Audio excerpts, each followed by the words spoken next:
Full disclosure, I received my medical license back in 1619, so some of my ideas might be slightly outdated.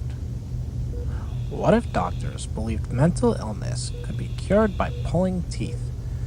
At the beginning of the 20th century, a controversial medical theory gained popularity among some physicians. It was known as focal infection theory. The idea was simple. Doctors believed that hidden infections in one part of the body could spread toxins throughout the bloodstream and cause disease somewhere else. In some cases, the theory had merit. Certain infections can affect other parts of the body, but some physicians took the concept far beyond the available evidence.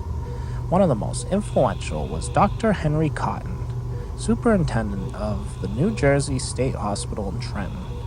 Cotton became convinced that many forms of mental illness were caused by hidden infections. He believed that if those sources of infection could be removed, patients would recover. The first targets were often the teeth. Patients suffering from schizophrenia, depression, psychosis, and other psychiatric conditions sometimes had multiple teeth extracted. If symptoms continued, more teeth were removed. And if improvement still failed to appear, the procedures became even more aggressive. Tonsils were removed, sinuses were operated on.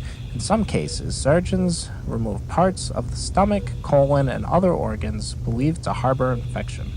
At first, Cotton reported extraordinary success rates.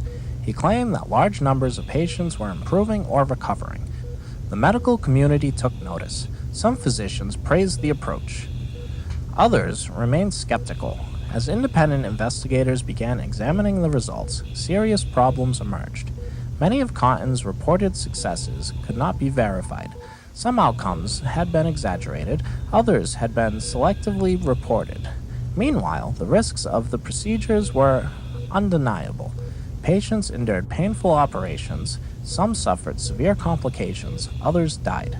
Over time, confidence in the theory declined. Researchers found little evidence that routine tooth extraction or organ removal could cure psychiatric illness.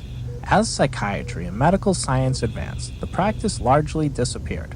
Today, Henry Cotton's work is remembered as one of the most troubling examples of how a medical theory can gain momentum before it's properly tested. The physicians involved were attempting to solve devastating illnesses, but good intentions are not the same as good evidence. The most unsettling lesson is not that teeth were removed. It's that thousands of patients underwent irreversible procedures because doctors were certain they found the cause of mental illness. And certainty arrived long before proof. Well, I guess I can cancel